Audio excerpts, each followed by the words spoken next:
Welcome to another video in our autism series. In today's video, we'll explore the pharmaceutical approaches applied to the treatment of clinical symptoms experienced by autistic people.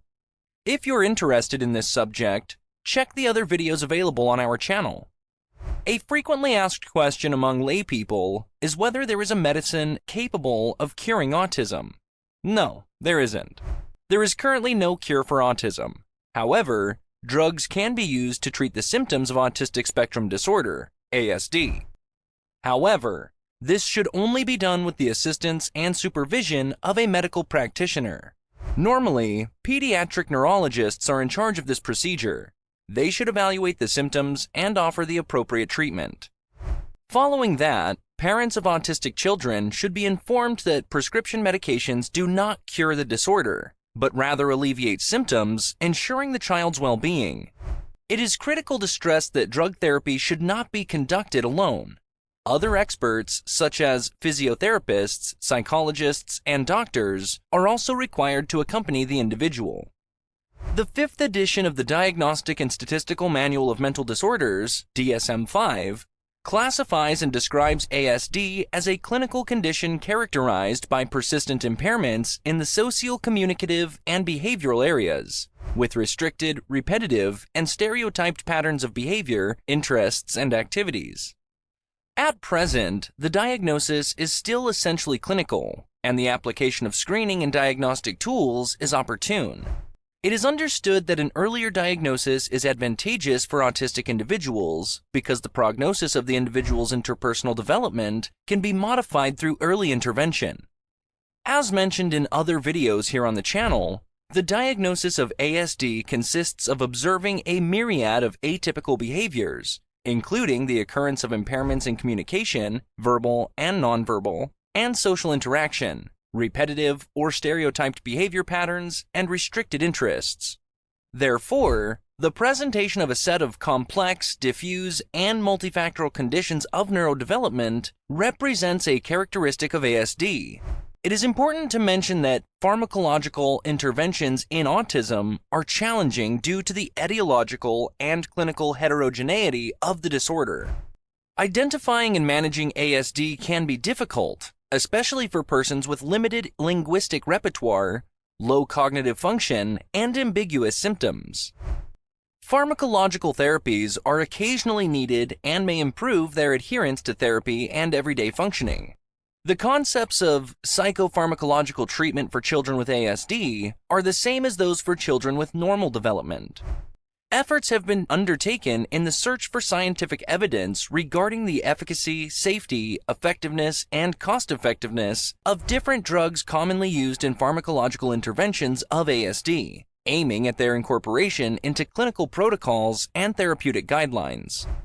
Although drugs are the health technology most used in treatments, specifically when it comes to the population with ASD, pharmacological interventions should not be universally used. They should be reserved only for particular situations, as the first-choice treatment is still limited.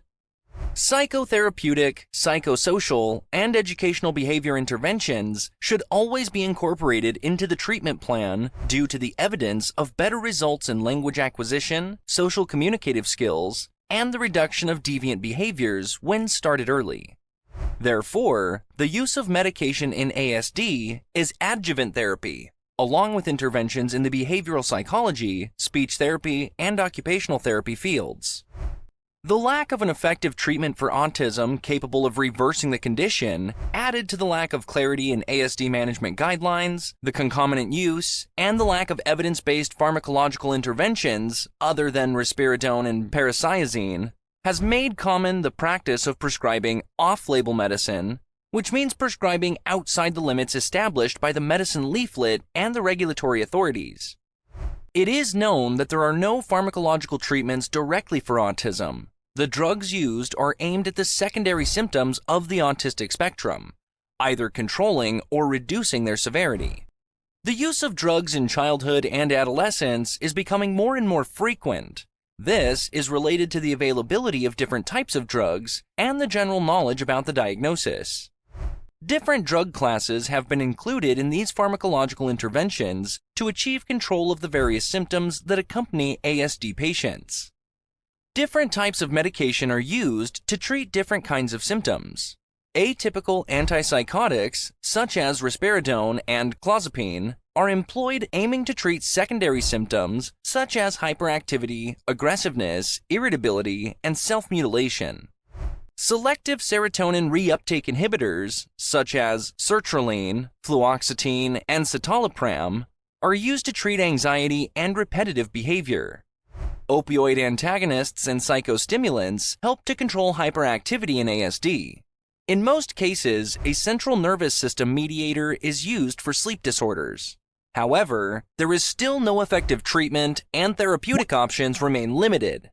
In the U.S., only risperidone and aripiprazole are approved by the Food and Drug Administration. Let's examine each medication class in more detail. Psychostimulants are mostly used to treat narcolepsy and attention deficit hyperactivity disorder, ADHD. They are medicines that make their users more awake and focused. It is the primary class of drugs used for the classic symptoms of ADHD, which are also prevalent in the autism spectrum condition. Atypical antipsychotics are a class of drugs originally developed to treat psychoses, but in recent years, it has been proven to be the safest and most tolerated class for treating the secondary symptoms of autism.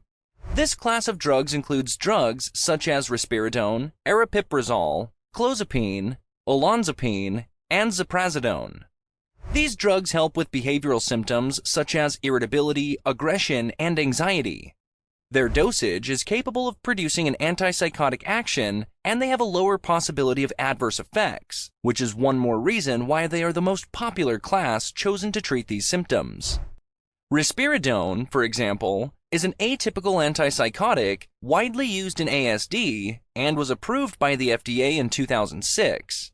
It is used in the age group between 3 and 16 years old, being quite beneficial concerning behavioral symptoms such as social isolation, hyperactivity disorder, and irritation. One of its most observed side effects is a significant increase in weight, especially between 5 and 17 years of age. In patients with ASD, treatment with risperidone usually starts at low doses, which are gradually increased as needed. As it is a controlled drug, the dosage should only be changed upon indication and supervision by the medical team, as well as the process of withdrawing or replacing it with another drug.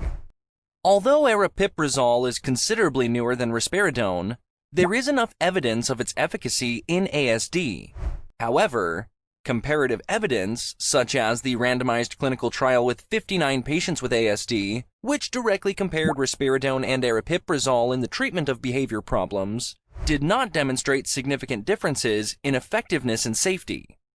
Another important class of medication is selective serotonin reuptake inhibitors. Serotonin is responsible for regulating sleep, pain perception, and appetite.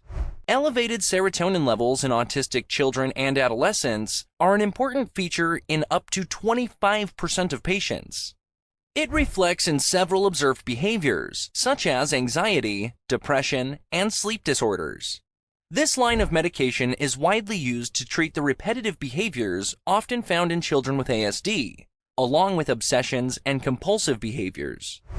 An important central nervous system mediator widely used in the treatment of ASD is melatonin, a neurohormone produced and synthesized by the pineal gland during the night. It is released as a circulating hormone. The pineal gland is located in the brain and produces a secretion that is controlled by the light wave, hence its activity during the night.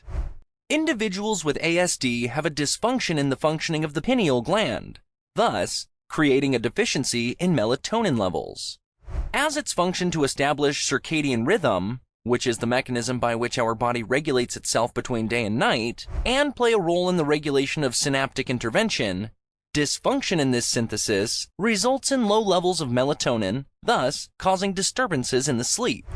Melatonin continues to be studied as a therapy in ASD, as it has shown some benefits in sleep disturbances and behavioral problems, such as sleep efficiency, decreased frequency of nocturnal awakenings, benefits in the anxiety of individuals with ASD, and in stereotyped behaviors and social isolation.